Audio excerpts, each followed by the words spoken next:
j'ai envoyé dans le groupe aujourd'hui un article. Bon, une tribune. Est-ce que c'est un article ou c'est une tribune? En tout cas, voilà, ou un billet. Voilà. Un écrit. Et moi, concernant le ministre Charles Wright, la passation de service entre lui et son remplaçant, M. Kairaba Kaba. Exactement. Vous savez, moi, très souvent, je travaille la nuit. C'est hier nuit que j'ai vu sur les réseaux sociaux que le ministre Charles Wright aurait refusé de signer. Et le mot a été bien utilisé, refusé de signer alors le PV de passation de service. Je n'ai pas beaucoup prêté attention parce que pour moi, ce n'était pas possible. Ce n'était pas possible qu'on installe un ministre et qu'il y a le sortant et que le PV de passation ne soit pas signé. Parce que tout ce qu'on appelle passation, les discours qui se font, le folklore qui se fait, les cadres qui viennent s'asseoir au premier rang pour que le ministre entre le voir, tout ça, c'est vraiment le folklore pour agrémenter la chose. Le fond, c'est vraiment une activité protocolaire et administrative qui consiste à passer des charges au nouveau ministre. Si on me dit qu'au sortir d'une activité comme ça, que le PV de passation de service n'était pas signé, je n'avais pas accordé beaucoup d'importance jusqu'à ce que je rencontre cet article que j'ai partagé dans le groupe. Pour voir si, voilà, exactement, pour voir si le style est lourd, il y a beaucoup de répétitions. Mais après, j'ai cherché à comprendre, effectivement, de ce qui sort de ma petite enquête, c'est que effectivement, ce jour, le ministre Charlotte est parti du ministère de la Justice sans signer ce document. Pourquoi? Parce qu'on leur a dit que le document n'était pas prêt. Et je précise qu'il s'agit de la partie financière, la gestion financière du ministère qui n'était pas, la situation n'était pas encore faite. Alors, c'est curieux que tout ce temps, entre la dissolution du gouvernement, à la formation du nouveau gouvernement, jusqu'à la programmation des cérémonies d'installation, que tout ce temps n'ait pas permis à l'administration du ministère de la Justice de faire cette situation-là, alors que la situation financière est faite chaque année. Alors, le ministre est parti sans signer ce document. Il aurait apparemment exigé qu'il puisse le faire. Et finalement, il aurait adressé, je dis ça comme ça, un courrier au ministre secrétaire général du gouvernement pour demander pourquoi jusque-là on ne lui soumet pas ce document pour qu'il puisse le signer. Alors au lendemain, le nouveau ministre a fait déposer au domicile du ministre Charles Wright donc un document qu'il a présenté comme étant donc la situation financière de la gestion de Charles Wright afin qu'il puisse signer ce qui allait représenter donc le PV de passation de service sur la partie financière de la gestion du ministre Charles Wright. Sauf que sur ce document-là, on ne ressort que les dépenses qui ont été effectuées en 2024. Alors, le ministre aurait exigé que sur ce document, s'il devait le signer, que sur ce document figure toute sa gestion, depuis sa nomination 2022, 2023 et peut-être 2024, même s'il n'a pas encore exécuté le budget de 2024. Alors, là-dessus, les craintes, c'est quoi? C'est qu'il peut signer ce document, seulement la gestion de 2024 ressort sur ce document, et après, les gestions antérieures, comment vont-elles être certifiées? Comment vont-elles être certifiées? Parce qu'il a co-géré avec la secrétaire générale, avec d'autres cadres du ministère. D'autres entités, bien entendu. Il estime que c'est un droit pour lui de voir toute la situation et de pouvoir apposer sa signature. Alphonse Ce qui reste clair, c'est que c'est quand même un dysfonctionnement de notre administration, qu'un ministre entrant puisse être là, que le sortant ne puisse pas signer le PV et en tout cas qu'il ait refusé, parce que je n'exclus pas ça. Il a été dit qu'il a été refusé. Moi, de mes enquêtes, ce que je trouve, c'est que plutôt il aurait reçu ce document, mais ce document serait incomplet et il ne pourrait pas prendre le risque d'apposer sa signature, alors que toute la gestion n'est pas représentée sur avant d'aller avec vous, je reste avec Keron, parce que jusque-là, il donnait des explications. Maintenant, quelle analyse vous tirez de toute cette passe, si c'est une passe d'armes en tout cas, est-ce que cela ne dénote pas de la nature des relations que le concerné développait avec son entourage? Exactement. Non, mais parce que sur 29 départements ministériels, il n'y a qu'au niveau à ce niveau, il y a eu cette situation. Peut-être qu'il faut même approfondir un peu plus les enquêtes, parce que selon certaines... parce que c'est révélateur de quelque chose. Selon certains arguments, et ça je n'ai pas vérifié, il faut qu'on essaie de vérifier ça avec les autres ministres, il aurait été dit que c'est plutôt conformément à un canevas qui a été fourni par le nouveau secrétaire général ministre secrétaire général du gouvernement, ce qui serait faux, Benoît Kamano, ce qui serait soit faux ou incongru, parce que le secrétaire général du gouvernement ne peut pas sortir un canevas de passation de charges qui ne prend pas en compte les procès-verbaux. Non, les dépenses antérieures. C'est-à-dire que vous qui avez géré Dioma de 2020 à 2050, à 2050, on vous retire la direction, mais vous ne faites que la situation de 2050. Vous ne faites pas les situations antérieures. Donc, je pense que c'est incongru. Je pense que si cela est arrivé, c'est aussi révélateur de la nature de relations que le ministre devait avoir avec ses collaborateurs. Parce que précisons que celui qui est venu à sa place était effectivement son porte-parole. Mais il n'a jamais porté sa parole. C'était vraiment son collaborateur. Que celui-là fasse preuve de légèreté ou de méchanceté, parce que c'est l'un des deux, que le nouveau ministre de la Justice fasse preuve de légèreté ou alors de cynisme à ce point où il ait l'intention de faire signer au ministre un document qui soit incomplet. Et ça dénote des relations qui ne devaient pas être sincères entre les deux quand ils collaboraient. Mais cela était déjà visible depuis le discours de prise de fonction de Yaya Kairaba Kaba. Moi, j'étais de ceux qui, je vous ai dit ici, j'ai jubilé quand les 4 premiers ministres ont été nommés, 4 premiers noms ont été nommés de ce nouveau gouvernement et que je n'ai pas entendu Charlotte, je n'ai pas entendu Mori Kondé. Je jubilais parce que je ne souhaitais pas qu'ils reviennent au gouvernement pour des raisons qui sont que pour moi, ils n'ont pas été de bons ministres là où ils étaient. Mais quand j'ai vu que Yaya Kairaba Kaba a été nommé ministre, je pensais que c'est Charlotte qui l'a désigné parce que c'était vraiment son collaborateur. Je ne peux pas imaginer que c'était pas... Pour moi, c'est Charlotte qui l'a désigné. Et voir que c'est ce... Oui, parce qu'apparemment, le président tenait beaucoup à Charlotte. Il disait qu'il ne connaît pas quelqu'un d'autre. D'après, en tout cas, des indiscrétions que nous avons eues, qu'il ne connaissait pas quelqu'un d'autre qui peut gérer la justice guinéenne à ce stade-là, plus que Charlotte. Et si cela s'avère, à défaut donc de prendre Charlotte, il peut prendre quelqu'un qu'il a recommandé. Donc dans ma tête, c'était ça. Mais j'ai commencé à avoir des doutes quand j'ai écouté le discours de prise de fonction. Quand le nouveau ministre a dit que désormais la justice va quitter les réseaux sociaux et la rue. Ça, c'est pour lancer des pics à Charlotte. Exactement. Parce que tout le monde sait que lui, sa justice était là-bas. J'ai compris tout de suite que ce n'était pas du tout le cas, que les deux n'étaient pas vraiment... ils n'étaient pas en bonne odeur. Voilà, exactement. Et donc, aujourd'hui, mais l'un dans l'autre, quel que soit ce que vous pouvez penser de quelqu'un ou de l'autre, c'est clair que certaines choses, vous ne pouvez pas les imaginer pour l'intéresser. Charlotte, il est ce qu'il est, et nous avons chacun de nous a son opinion sur lui, mais je pense que ce n'est pas normal que quelqu'un gère pendant 3 ans un département et qu'on le fasse sortir et qu'on lui refuse de signer sa gestion, parce que c'est quelque chose qui peut se retourner contre lui 10 ans ou 20 ans après. C'est une obligation. Voilà, c'est une obligation d'ailleurs, de signer. mais que ce soit lui qui court derrière soi, qui demande ça, et qu'après on ne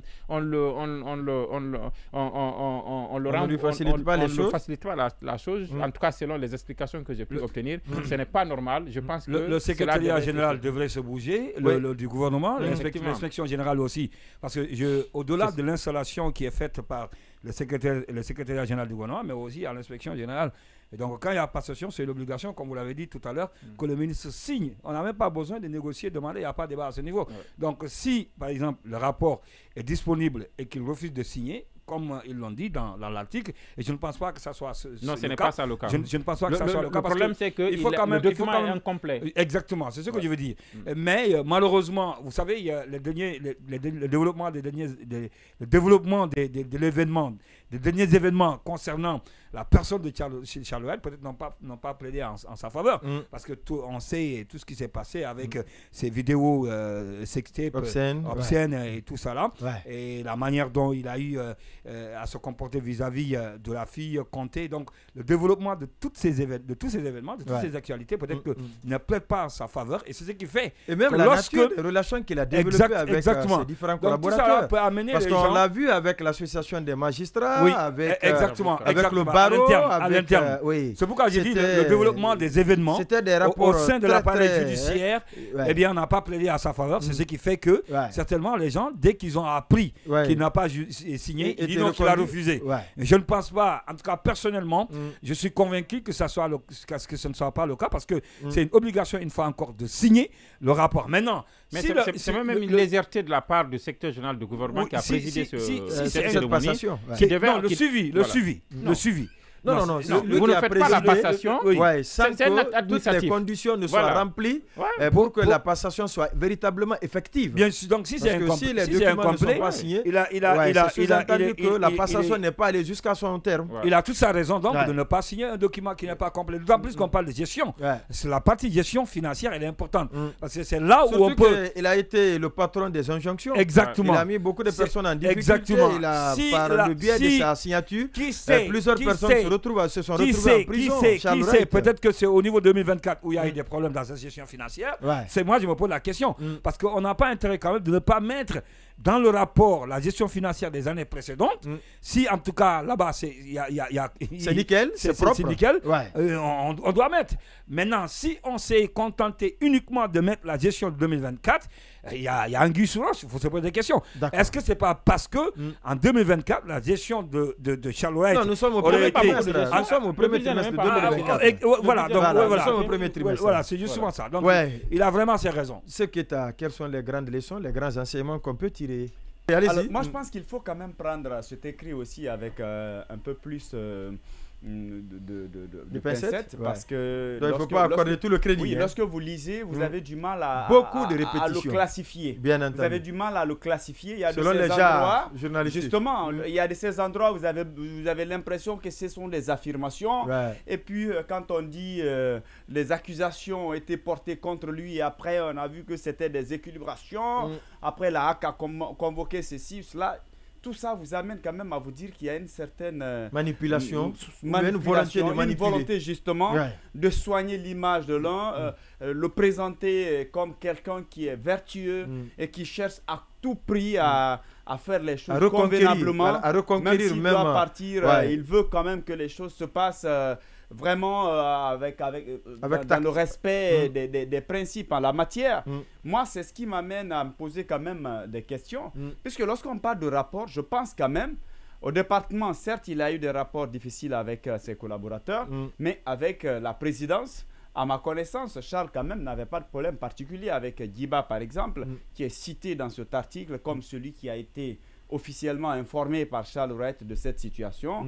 Et que ce dernier reste Djiba Diakité, et que ce dernier reste sans se bouger, ça je me pose bien des questions. Le ministre directeur de cabinet de la présidence. On connaissant un peu à l'époque leur rapport et qu'il y a de telles situations telles que c'est décrit, si Djiba Diakité est informé de cette façon, ça m'étonnerait qu'il reste sans bouger ou qu'il cautionne justement qu'il y ait un autre document qui soit incomplet de cette façon-là.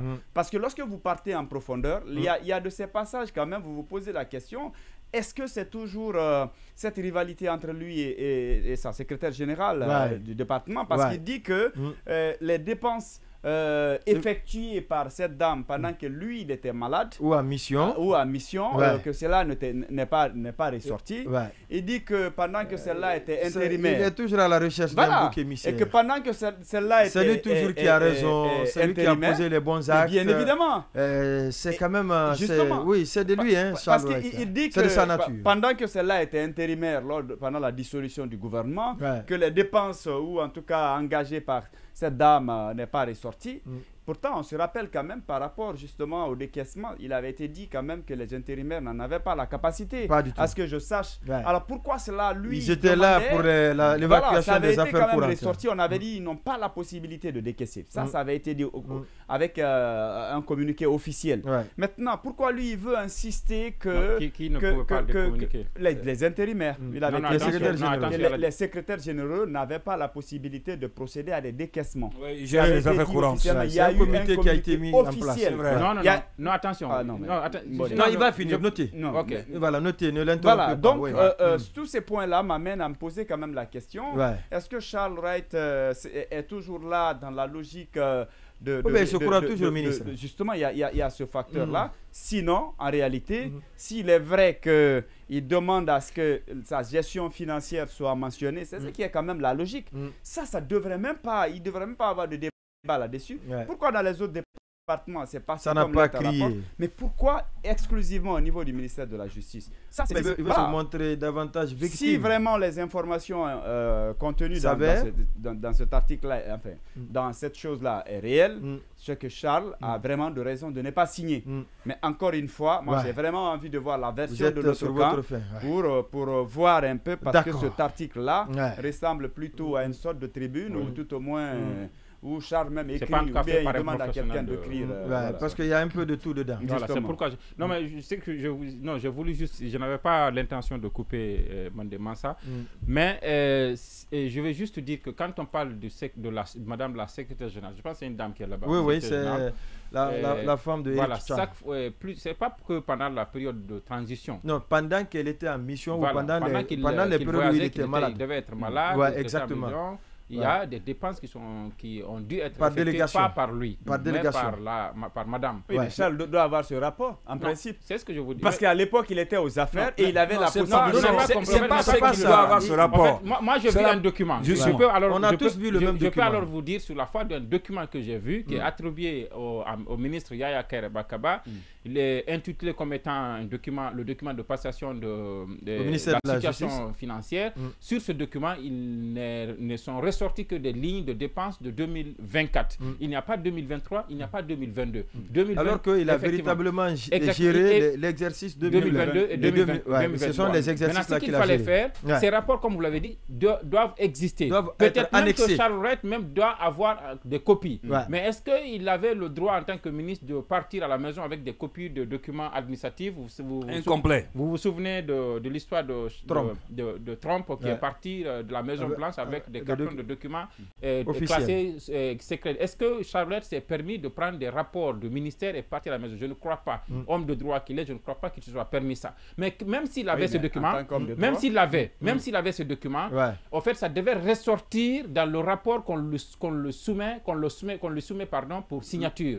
Et dans ce rapport-là, il n'y a pas les exercices 2022, il n'y a pas les exercices 2023. Il exigerait, selon mes informations, Charlotte exigerait que ce rapport ressorte aussi les dépenses qu'il a effectuées en 2023 et en 2022, qu'il a effectuées lui-même et qu'il a effectuées par délégation, donc les dépenses qui sont faites par la secrétaire générale. Et je pense que là-dessus, il n'y a pas de débat. Il n'y a pas de débat. Et ensuite, seulement, c'est révélateur de la nature des relations qu'il a développées avec son entourage. Du fonctionnement de l'administration. Également un secrétaire général du gouvernement qui fait la passation de services en fermant les yeux sur ça. Je pense que c'est lésé de sa part. Ensuite, un ministre de la Justice qui s'y prête, je pense que c'est soit preuve de légèreté ou alors c'est mijoter quelque chose contre le bonhomme. Donc je pense que